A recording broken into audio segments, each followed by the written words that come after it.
Encore une dernière fois, la face du Christ telle que nous la révèle son saint linceul. Aucun artiste au monde pourrait le reproduire. Un éminent personnage l'a bien exprimé. Ce portrait du Christ dans son linceul nous inspire bien différemment de tout autre. L'art se trouve impuissant à reproduire l'expression d'amour majestueux et de sérénité divine qui s'observe sur cette sainte face. Un ministre protestant s'exprimait ainsi tout récemment. En toute évidence, le Seigneur Jésus semble vouloir attirer à lui, au moyen de son suaire, les incrédules avec lesquels nous vivons. En vérité, quelle puissance mystérieuse il y a, à travers ces indicibles souffrances, pour témoigner de l'amour qui a incité le Sauveur à souffrir et mourir pour nous. Il est incroyable que la divine providence ait laissé inutilement à notre génération, toute confuse et sceptique, le vrai et seul portrait de son Fils, sinon pour nous animer d'un plus grand amour pour lui, qui nous a aimés et s'est livré pour nous. Retenons bien fidèlement dans notre cœur et dans notre mémoire cette image merveilleuse du visage bien humain, mais tout divin de notre aimable Sauveur. Disons, je cherche le visage du Seigneur. Je cherche son image tout au fond de mon cœur.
L'horloge de Strasbourg. Vendredi saint. Dans quelques minutes, la célèbre horloge astronomique de Strasbourg va marquer et sonner 3 heures de l'après-midi. Une foule de gens s'approche pour voir passer les figurines qui rappelleront qu'à cette heure-là, il y a bientôt 2000 ans, Jésus mourait en croix sur le calvaire. Vendredi saint, 3 heures de l'après-midi. C'est bien l'heure la plus recueillie et la plus célébrée à travers le monde. Le souvenir de toutes les autres heures historiques, les grandes heures H qui ont sonné, s'estompe vite dans la mémoire des hommes. Mais celle-là va retenir l'attention cette année encore d'1 milliard d'êtres humains répandus sur toute la Terre. Ce jour du vendredi saint n'est pas comme les autres de l'année. Dans certains bureaux et ateliers, là où c'est compatible avec le travail, on a pris l'habitude de s'arrêter pour faire une minute de silence, l'après-midi à 3 heures. Et même de consacrer le prix de l'heure de travail qui suit à l'une des grandes détresses du monde. Les cloches des églises se taisent aussi, ce jour-là. Mais dans toutes les villes, dans tous les villages des pays chrétiens, se déroulent des cérémonies de prière et d'expiation. Vendredi saint à Jérusalem. C'est à Jérusalem d'abord qu'il convient de nous rendre, car c'est en ce lieu que Jésus-Christ a souffert et est mort, la veille du grand sabbat de Pâques que nous appelons Vendredi saint. Dans les rues mêmes où, selon les plus antiques traditions, Jésus portait sa croix en se rendant au calvaire, des dizaines d'hommes portent une énorme et lourde croix. Ils sont précédés et suivis d'une foule considérable de pèlerins en prière, venus de tous les pays du monde, passer la Semaine Sainte à Jérusalem. Chemin de croix du pape à Rome.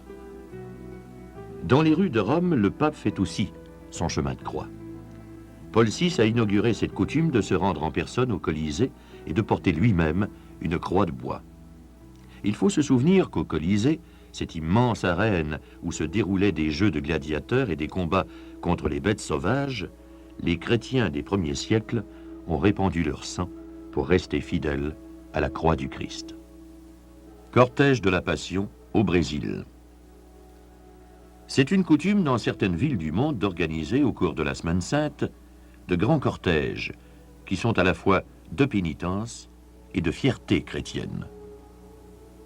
Nous sommes dans une grande ville du nord-est au Brésil. La procession se déroule dans les grandes artères de la ville avec d'immenses chars qui représentent des scènes de la Passion. Ici, un Christ portant sa croix. Ces chars, remarquablement sculptés et décorés, et qui pèsent parfois de 2 à 5 tonnes, sont portés à la force des bras par 30 ou 50 hommes, cachés en dessous, et qui consentent à cette rude tâche, à ce rude effort, pendant toute une journée, en esprit de foi et de pénitence. La Semaine Sainte à Séville. Même coutume, encore plus ancienne, à Séville en Espagne, où la Semaine Sainte attire des centaines de milliers de personnes. Toutes ces manifestations seraient inexplicables sans un soubassement de foi et une volonté de compatir aux souffrances du Seigneur. Des temps forts de prière et de réflexion sont d'ailleurs ménagés au cours des grandes journées de la Semaine Sainte. Jeu de la Passion à Oberammergau. Tous les 10 ans, la municipalité de la petite ville d'Oberammergau en Bavière organise pendant la saison d'été des représentations théâtrales de la Passion du Christ. On voit ici une des maisons de ce pays recouverte de fresques, comme tant d'autres. Cette fresque date de 1633. Elle relate le vœu et le serment que firent les échevins de la ville d'organiser une grande manifestation religieuse tous les 10 ans si le fléau de la peste, qui ravageait la région, épargnait leur cité. À dater de ce jour, la peste ne fit plus aucun mort à Oberammergau. La municipalité reconnaissante tint sa promesse. Et c'est ainsi que naquirent les célèbres Jeux de la Passion. La scène de l'immense théâtre est en plein air avec comme arrière-fond la montagne. 600 acteurs, tous choisis parmi les 2000 habitants du pays, se préparent 1 an à l'avance pour être en mesure de donner les quelques 70 représentations de la saison auxquelles assisteront plus de 500 000 spectateurs venus de tous les coins du monde. Le spectacle dure toute la journée. Le mystère de la Passion à Notre-Dame de Paris. Les habitants d'Oberammergau ne sont pas les premiers à avoir monté les Jeux de la Passion du Christ. Au Moyen-Âge, c'était déjà une coutume bien établie. On jouait toutes sortes de scènes religieuses sur le parvis des cathédrales. Il y a une quinzaine d'années, les artistes et comédiens français reprenaient à leur compte le mystère de la Passion, du poète dramatique Arnoul de Grébin, qui vécut autour des années 1450. Et il le donnait en spectacle les soirs d'été dans le magnifique décor de la cathédrale de Paris. Aujourd'hui, on voit des groupes de jeunes reprendre ces traditions et les recréer dans leur style original et sur des rythmes de musique moderne. C'est ainsi qu'un gospel a tenu l'affiche en 1972 avec plus de 250 représentations dans un grand théâtre parisien. Défilé des bandes à Jésus en Amérique. Ces jeunes des bandes à Jésus, comme on les appelle parfois, sont passionnés par la personne du Christ, comme d'autres le sont pour le sport ou la moto. Ouvriers d'usine mélangés aux étudiants des grandes universités, on les voit en Amérique défiler dans les rues, portant de grandes croix, sans aucun complexe, et des banderoles, des pancartes, où l'on peut lire les inscriptions comme celle-ci: « Dieu revient parmi nous, Jésus sauve, souriez, Jésus vous aime ». C'est un signe des temps qui pose problème, comme toujours, la croix quand elle est mise quelque part. Calvaire breton à Plougastel. La croix du Christ n'est pas seulement affaire de défilé ou de spectacle. Elle est plantée partout où vivent des communautés de chrétiens, croix de nos villages et de nos cimetières, croix au bord des routes ou dressée sur les monuments. Le disciple du Christ a toujours voulu vivre avec sous les yeux ce constant rappel de sa passion. C'est si vrai qu'au cœur même de nombreux villages bretons, on trouve un immense calvaire. Après la pêche ou le travail des champs, les hommes viennent s'asseoir au pied du calvaire pour y discuter de leurs problèmes et des événements du monde. La croix n'aide-t-elle pas à trouver la meilleure solution quand on sait méditer l'Évangile ? Vitrail de Chartres. La Passion du Christ a inspiré de grands chefs-d'œuvre. Dans les pays chrétiens, la plupart des grands artistes ont tenu à traiter ce sujet dans leur poésie, leur composition musicale, leur peinture ou leur sculpture. Voici par exemple un des plus purs chefs-d'œuvre de l'âge d'or du vitrail. On peut le dater de l'année 1150 et il se trouve à la cathédrale de Chartres. C'est que la Passion est l'événement clé qui domine toute l'histoire du monde, car il s'agit du Fils de Dieu, venu vivre parmi nous et qui a voulu passer, comme chaque être humain, par la souffrance et par la mort. Jérusalem, itinéraire de la Passion. Nous sommes rassemblés ici pour revoir et revivre la Passion du Seigneur.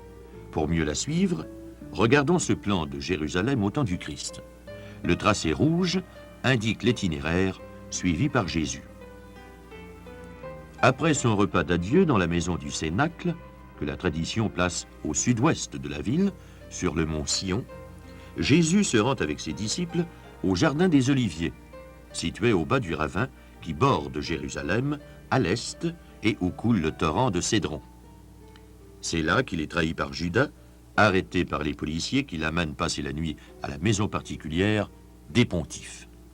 Le lendemain matin, il est jugé devant le tribunal du Sanhédrin qui siège dans une grande salle auprès du temple. De là, il est conduit devant le gouverneur romain, Pilate, qui se réserve les condamnations à mort et les exécutions. Selon l'évangile de Luc, Jésus est également déféré devant un troisième tribunal, celui du roi de Galilée, mais ensuite renvoyé devant le gouverneur romain Pilate. Du tribunal de Pilate, Jésus, condamné à mort et chargé de sa croix, est conduit à travers la ville jusqu'au calvaire, le lieu de l'exécution, situé en dehors des remparts au nord de Jérusalem. Après sa mort, son corps est déposé dans le tombeau d'un ami, non loin du calvaire, et creusé dans une grotte. La voie à degrés. Cet escalier de pierre date de l'époque du Christ. On l'empruntait en descendant du mont Sion pour se rendre dans la vallée du Cédron. On est donc en droit de penser que celui qui le gravit ou le descend aujourd'hui, comme cette jeune Palestinienne, marche dans les pas du Christ. C'est peut-être en descendant ces marches que le compagnon Pierre proteste de sa fidélité à Jésus. Même si tous les autres t'abandonnent, moi, jamais. Pierre, lui répond Jésus, cette nuit même, avant que le coq ait chanté, tu auras juré que tu ne me connais pas. Et nous, que de promesses de fidélité faites à Dieu au cours de notre vie, et si souvent démenties. Le jardin des Oliviers, vallée du Cédron. Agonie. Ce mot veut dire combat suprême. Il lui fallait lutter contre la terrible tentation de se dérober aux souffrances et à la mort qui l'attendait. Comme tout homme, Jésus a été tenté de se dérober à sa mission. Cela nous réconforte de le savoir, nous tous qui avons pris de rudes engagements dans la vie. Mais à la différence de nous, il a surmonté cette tentation et n'y a jamais succombé. Père, disait-il dans sa prière, que ce ne soit pas ma volonté qui l'emporte, mais la tienne. Pour ne pas succomber, il faut être vigilant et ne pas dormir, comme faisaient les compagnons de Jésus, incapables de le soutenir à cette heure tragique et décisive. Jésus n'a demandé qu'une fois de l'aide à ses amis et n'a pas été exaucé, comme dit Pascal. Il est en agonie dans ses frères et les hommes qui luttent et se débattent jusqu'à la fin du monde. Et c'est pourquoi il ne faut pas dormir pendant ce temps-là. Le baiser de Judas. Mais voici qu'une troupe de policiers pénètre dans le jardin. C'est Judas, un compagnon et ami de Jésus qui les guide. Judas est déçu dans son ambition. Il s'est imaginé Jésus comme un libérateur politique qui chasserait du pays les armées d'occupation et donnerait à la nation juive la première place dans le monde. Et sous le nouveau régime, Judas, lui, serait le ministre des Finances, car il aime aussi l'argent. Mais Jésus n'est pas entré dans son jeu. Alors Judas est passé au camp des ennemis. Il l'a vendu pour 30 pièces d'argent, le prix qu'on vendait un esclave. Judas va s'approcher et, à la lueur des torches, saluer Jésus et l'embrasser. C'est le signe convenu pour le désigner dans la nuit. Après un essai de résistance, les compagnons de Jésus vont craindre pour eux-mêmes, l'abandonner et s'enfuir. Cette fresque du XVe siècle, dans la célèbre chapelle de la Brigue, dans les Alpes-Maritimes, évoque bien la scène sous nos yeux. Mais Jésus consent à être arrêté. N'a-t-il pas dit « Ma vie, personne n'en dispose, mais moi qui la donne ». Il s'est fait l'otage des pécheurs, celui qui paie à leur place. Le jugement, palais des papes à Avignon. Après l'arrestation, le jugement. Voici comment un artiste du XVe siècle a voulu le représenter. Pour lui, la passion du Christ était un drame universel, toujours d'actualité. Et c'est pourquoi il lui donnait comme décor les villes célèbres de son époque. C'est ainsi qu'il place le jugement devant les pontifes de Jérusalem, dans le décor du palais des papes à Avignon. Ce tableau original est à la basilique Saint-Maximin du Var. Cinglante leçon. Nous tous, les chrétiens, les responsables de l'Église, saurions-nous reconnaître en Jésus l'envoyé de Dieu s'il se manifestait encore parmi nous? Ne serait-il pas à nouveau condamné parce qu'il nous dérangerait dans notre manière d'interpréter son message et de vivre son évangile? Reniement de Pierre, sarcophage du IIIe siècle. Nous sommes ici devant un sarcophage chrétien du IIIe siècle. Parmi les scènes d'évangile sculptées dans le marbre de ce tombeau, nous voyons à gauche l'apôtre Pierre qui renie son maître. Près de lui, le coq rappelle la prédiction que Jésus lui a faite. Mais regardons aussi la scène du milieu du sarcophage.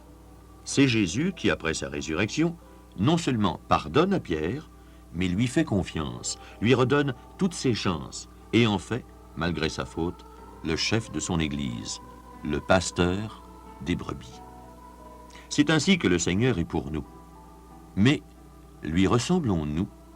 Savons-nous pardonner, oublier, faire confiance et redonner toute leur chance à ceux qui nous ont déçus, abandonnés ou fait du tort? Jugement devant Pilate. Rendons-nous au grand théâtre d'Ober-Ammergau pour revivre, avec les 600 acteurs de cette petite ville, le procès de Jésus devant Pilate. Pilate n'est pas un homme à risquer sa place, et la vie d'un juif, de plus ou moins, ne pèse pas lourd sur sa conscience. Il se fait laver les mains pour montrer qu'il ne veut pas être souillé du sang d'un innocent. Des meurtres d'innocents qui rejoignent celui du Christ, il y en a tous les jours par le monde. Dans quelle mesure n'en sommes-nous pas, nous aussi, responsables? La flagellation. Au cours de son procès, Jésus a été torturé. La flagellation qu'infligeaient les Romains aux condamnés était un supplice horrible, comme le montre bien cette reconstitution du peintre Tissot, qui a étudié toute sa vie les coutumes et les mœurs de ce temps-là. Le condamné était attaché par les mains à une colonne et fouetté jusqu'au sang par des bourreaux armés de lanières de cuir. Certains y laissaient la vie. Nous ne pouvons pas regarder ce spectacle sans songer à toutes les scènes de torture qui se déroulent à notre époque, comme au temps du Christ, dans de nombreux pays, sous toutes les latitudes et dans toutes les civilisations. Camps de concentration et de la mort lente, supplices inavouables et sadiques pour obtenir des aveux, bourreaux d'enfants. Après 2000 ans d'évangile, le vieil adage tient toujours, l'homme est un loup pour l'homme. Le couronnement d'épines. Le même peintre a aussi gravé cette scène de moquerie et d'insulte. Les hommes de main, les policiers des pontifes font payer cher à Jésus la nuit blanche qu'il leur a fait passer. Et les soldats romains tournent en dérision ce Jésus qu'on accuse d'avoir voulu se faire couronner le roi. Puisque selon l'accusation il se prétend roi, on lui enfonce en tête une couronne tressée dans un fagot d'épines. On lui jette sur les épaules une défroque rouge en guise de manteau royal, on lui plante en main un roseau qui servira de sceptre, et on l'assoit sur un fût de colonne comme sur un trône. Alors les soldats se mettent à défiler devant ce roi de caricature, lui font la révérence. « Salut, roi des Juifs !» Et au passage, le gifle et crache sur lui. Le lithostrotos. Ainsi, avec Jésus, les soldats romains ont joué au roi. Pendant leurs longues heures d'attente dans les salles de garde, ils jouaient souvent à des jeux d'argent, comme ils le firent au calvaire en jetant les dés pour tirer au sort la robe sans couture de Jésus. On a retrouvé cette curieuse dalle de pierre dans les fouilles, à l'emplacement où se dressait la forteresse Antonia, qui servait de quartier général aux troupes d'occupation à Jérusalem. Elle fait partie d'un pavement qui remonte au temps du Christ. Sur cette dalle est gravée une sorte de jeu de marelle. Dans une case, on distingue une couronne. Était-ce un jeu du roi qui aurait donné aux soldats l'idée de monter cette scène de mascarade? Ce n'est pas sans émotion que les pèlerins qui vont à Jérusalem regardent cette grande dalle de pierre. Car c'est là, peut-être, que Jésus a été voué au mépris, couronné d'épines, ou bien fouetté jusqu'au sang. Camp de réfugiés aux Indes. Le Christ est insulté, défiguré, méprisé, toutes les fois qu'un être humain est maltraité par un de ses semblables, toutes les fois que la dignité humaine est bafouée. En traitant des hommes et des femmes comme on ne traiterait pas le bétail, en les laissant croupir dans leur misère, c'est toujours Jésus, Dieu fait homme, solidaire des persécutés, qui est atteint. On pourrait ici voir défiler toutes sortes de scènes d'outrage et de mépris. Mais à quoi bon? Les journaux, les revues, les chaînes de télévision en foisonnent. Cette vue d'un camp de réfugiés les résumera à elle seule. Des millions d'êtres humains ont fui devant la guerre pour échapper au massacre. Ceux-ci n'ont trouvé pour s'abriter et pour vivre que des tuyaux destinés à des travaux de canalisation. C'était il y a quelques années seulement, près de Calcutta, aux Indes.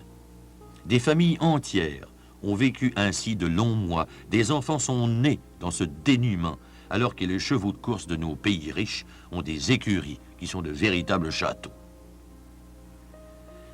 Si nous ne ressentons rien au fond du cœur, et si nous ne sommes pas résolus à faire quelque chose, à quoi bon célébrer Vendredi Saint?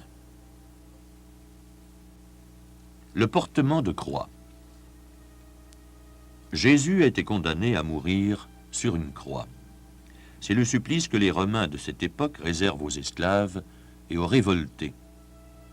Le condamné doit porter jusqu'au lieu d'exécution non pas une croix toute faite, comme souvent nous l'imaginons, mais seulement la lourde poutre transversale qui sera fixée sur le pieu vertical, dressé en permanence dans le rocher du calvaire. Cette pesante traverse est placée sur ses épaules et attachée à ses bras étendus. Il marche ainsi tout courbé sous le poids, et s'il tombe en chemin, rien ne peut protéger sa figure et sa tête. Elles heurteront violemment les pavés de la rue, et peut-être ne pourra-t-il jamais se relever. Cette vue d'un film sur la passion du Christ en donne une juste idée. Un écriteau qui porte le motif de la condamnation doit être cloué au-dessus de la tête du crucifié. Cet écriteau, un soldat du peloton d'exécution le tient au bout d'une pique, ou bien c'est le condamné lui-même qui le porte suspendu à son cou. La voie douloureuse, à Jérusalem.